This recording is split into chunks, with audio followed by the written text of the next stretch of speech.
Hi friends, welcome back. तो friends, अभी का वीडियो है बिपिन रावत ऑन तालिबान। अफगानिस्तान को लेकर बोले सीडीएस, जो हाल आतंकियों का करते हैं वही करेंगे। तो चलो देखते हैं। तो लग रहा है कि अब स्टैंड ले रहे हैं और ओपनली अब इंडिया जो है अपना बता रहा है कि उनका क्या स्टैंड है। तो देखते हैं और सुनते हैं कि उन्होंने क्या बोला। तो वीडियो शुरू करते हैं, पर उससे पहले अगर आप चैनल पर नए हो और आपने अभी तक सब्सक्राइब नहीं किया तो जल्दी से पहले सब्सक्राइब के बटन और बेल आइकन को क्लिक कर लो, ताकि आपको हमारे सारे न्यू वीडियोस के नोटिफिकेशन मिल जाए जैसे हम अपलोड करें। अगर आपको वीडियो पसंद आता है प्लीज लाइक एंड शेयर। चलिए शुरू। Everything that has happened was something that had been anticipated. Only the timelines have changed. Oh. So, as from the Indian perspective, we were anticipating a Taliban takeover of Afghanistan. Ooh. We were concerned about how the terrorist activity from Afghanistan could overflow into India. And so, to that extent, our contingency planning had been ongoing and we are prepared for that. Yes, the timelines have certainly surprised us because we were anticipating this thing happening maybe a couple of months down the line. But it is pretty much the same. It is the same Taliban that was there 20 years ago. The news reports and reports from the expats who have come from there are all telling us the kind of activities that Taliban is into. All that has happened is that the partners have now changed. It's the same Taliban with different partners. How does it affect the Indo-Pacific region? I think Indo-Pacific is in a different plane altogether. Dealing with Afghanistan and Taliban and terrorism from that perspective is something which we are all together fighting the global war on terrorism. This is something which was announced many years ago. So I think the Indo-Pacific issue is a different issue. It is all talking about freedom of navigation on the Indian Ocean and the Pacific Ocean region, irrespective of what the seas or oceans are called by whatever name. We just want freedom of navigation.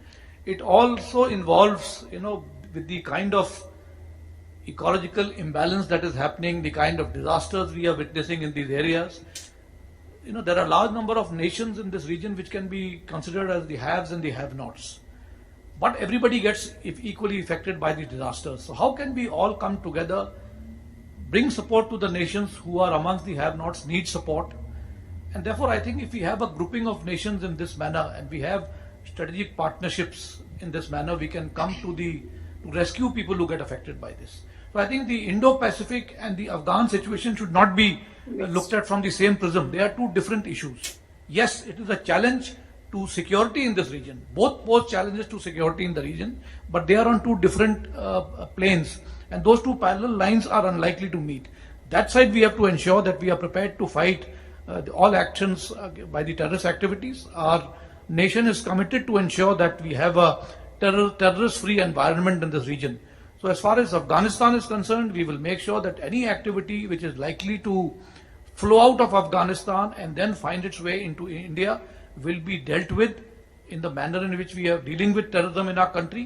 And I think if any other support can be forthcoming from the Quad nations in at least identifying the terrorists and getting some intelligence input to fight this global war on terrorism, I think that would be welcome. तो friends, बहुत अच्छा video था जिसमें उन्होंने बताया कि बिपिन रावत जी ने पूरा क्लियर किया कि क्या स्टैंड है इंडिया का, और काफी क्लियरली उन्होंने बोला है, ऐसे गोल मोल नहीं कि उन्होंने सीधा बोला कि हाँ हम लोग प्रिपेयर्ड हैं। और मुझे इसमें पता है क्या शॉकिंग चीज लगी सुनने में, कि दे ऑलरेडी न्यू, उनको पहले से पता था कि तालिबान टेक ओवर करेगा। मैं तो इस बात पे हैरान थी कि पता था इनको, पर उन्हें यह था कि भैया अभी नहीं होगा, 2-3 महीने कम से कम लगेंगे, 2-3 महीने के अंदर करेगा। तो इसका मतलब इतना सबको जजमेंट थी कि गवर्नमेंट जो आ रही है वो नहीं होल्ड कर पाएगी, ये पता चल चुका था। तो दैट इज काफी शॉकिंग है कि ये इनको कैसे पता चला और क्या हुआ अंदर, वो कभी क्लियर नहीं हो पा रहा है। पर जैसे कह रहे थे कि उनको लगा, और उनको ये था कि जजमेंट ये थी कि 2-3 महीने में होगा, तब तक हम लोग जो भी हमें करना है वो हम कर लेंगे।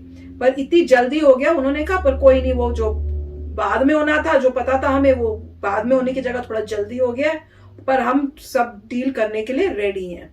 और काफी उन्होंने ये क्लियरली बताया है, और काफी इंटरेस्टिंगली बता भी रहे हैं कि भाई हमें जो पार्टनरशिप है उस टाइप से क्वाड से, कि हमें इंटेल मिले कि कौन है, ताकि आइडेंटिफाई हो जाए कि कौन टेररिस्ट कौन है, ताकि पकड़ने में आसानी हो जाए। क्योंकि मेन तो यही होता है कि ढूंढना कहाँ कौन है टेररिस्ट, कौन नहीं है, वही मुश्किल काम होता है। तो अगर वो पता चल जाए तो काम बहुत आसान हो जाएगा।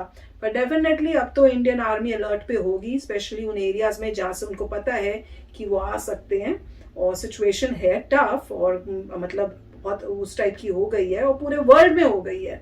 और इन्होंने साफ वो ये भी क्लियर कर दिया कि ये जो है ये वही वाले ही हैं, कोई चेंज नहीं है। दे आर एग्जैक्टली, हमें पता है, हमें न्यूज आती जा रही है वहां वो क्या कर रहे हैं, तो वो क्लियर कर दिया। तो हमें कई बार डाउट होता है ना, जैसे वहां से न्यूज आती है कि ये चेंज हो गए, ये बातचीत करना चाहते हैं, टॉक्स करने की कोशिश कर रहे हैं, गवर्नमेंट बनाने की। तो इससे इन्होंने तो क्लियरली बोला कि वो जो पुराना था वही है। मैंने कहा था पुराना है मगर पार्टनर्स चेंज हो गए। हाँ, पार्टनर्स चेंज हो गए, ये बोला। तो अच्छी बात है। मोस्टली उन्होंने क्लैरिफाई किया कि इंडो पैसिफिक का इससे लेने देना नहीं है।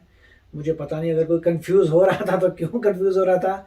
इंडो पैसिफिक नेविगेशन की बात है, वो चाइना से है, उधर साउथ चाइना सी की बात है। पर अच्छा ना, कोई कंफ्यूज हो गया तो क्वेश्चन पूछा तो हमें ये पता चल गया। ये क्वेश्चन नहीं पूछते, कंफ्यूज हो गए तो हमें पता नहीं चलता। इंडो पैसिफिक जो साउथ चाइना सी की बात टोटली डिफरेंट है अफगानिस्तान की यहाँ की बात। पर अफगानिस्तान की पता तो चल गई इसी बहाने हमें। और जो उन्होंने ये भी बताया था कि टाइमलाइन चेंज होगी, वो तो सभी लोग शॉक में हैं। ये कहना कि 3-4 महीने में होता वो भी ठीक है, हो सकता था होता, हो सकता नहीं होता, क्योंकि जब इतनी जल्दी सब कुछ हो गया तो सभी लोगों को लग रहा है इतनी जल्दी क्यों हुआ। पॉइंट ये है, तो मतलब जबरदस्त फेलियर था। और दूसरा ये, अगर किसी को भी ये लग रहा था कि इतनी जल्दी ये सब हो जाएगा तो डेफिनेटली वो अलर्ट कर देते थे यूएस को, या अपने यूएस क्वाड पार्टनर है उसको अलर्ट कर देते, भैया ये होने वाला है। तो मेरे ख्याल से किसी को एस्टिमेट नहीं था कि इतनी जल्दी होगा। उस टाइम नहीं हुआ ना, सबको यही लगा कि टाइम लगेगा 1-2 महीने, अगर होना भी हुआ ऐसा कुछ तो 1-2 महीने तो लगेगा ये सब होने में। सभी लोग, और यूएस कहता था कि पॉसिबल है ना 9 महीने बाद हो।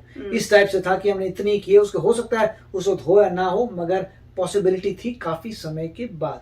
अब इन्होंने ये डेफिनेटली अच्छी बात कही है कि सेम तालिबान है, इसका मतलब कोई चेंजेस आने नहीं वाले। और ये भी कहा कि जैसे हम टेररिस्ट को ट्रीट करते हैं वैसे उनको भी ट्रीट करेंगे। तो ये भी क्लियर हो गया। वो बोल रहे कि हम ऑलरेडी रेडी थे, हम रेडी हैं, और अगर कुछ भी होता है तो हम बिल्कुल ही वहाँ पे एक्शन लेंगे। तो बहुत अच्छी बात है कि उन्होंने क्लियर कर दिया, जिससे किसी के माइंड में भी डाउट ना हो। उन्होंने क्लियर कर दिया कि अगर वहाँ से कोई भी आता है हमारे देश में, वो टेररिस्ट है, हमें फर्क नहीं पड़ता तुम किस कंट्री से आए हो, हमारे लिए तुम टेररिस्ट हो, और उसको वैसे डील करेंगे जैसे पहले करते थे, जैसे फाइट होती है। इनफैक्ट अब तो हमारी जिस तरीके से आर्मी मॉडर्नाइज हो रही है, पहले जब पुरानी गवर्नमेंट्स थी आपने कितनी बार देखा है आर्मी चीफ को बोलते हुए? बिल्कुल नहीं, कभी भी नहीं। सिर्फ स्टेटमेंट आती थी, पॉलिटिशियंस की स्टेटमेंट आती थी। जितने भी जनरल उनको तो नीचे रखा हुआ था, उनको भी मौका नहीं मिलता था ऐसे प्लेटफॉर्म पे आके बोलने का। अब आपको दिख रहा है कि आज की गवर्नमेंट ने बोला है जो बोलना है बोलो, बिंदास बोलो, इनफैक्ट तुम्हें बोलना चाहिए, अपना स्टैंड बताना चाहिए। बहुत बार ऐसा आया है कि अब गवर्नमेंट एनकरेज करती है आर्मी को कि आप अपना भी स्टैंड बोलिए, आप अपना नजरिया भी दिखाइए, लोग उससे खुश होंगे, उनको आश्वासन मिलेगा आपके मुंह से। और किससे देखना, पॉलिटिशियन के बोलने से क्या होता है, आप बोलिए। तो बहुत अब ऑपोजिट हो गया है कि जब इनको सुन रहे हैं तो सभी देशवासियों को लग रहा है बिंदास है भैया, सब बढ़िया है, कुछ घबराने वाली बात नहीं है, हमारे जो आर्म्ड फोर्सेज हैं वो देख लेंगी।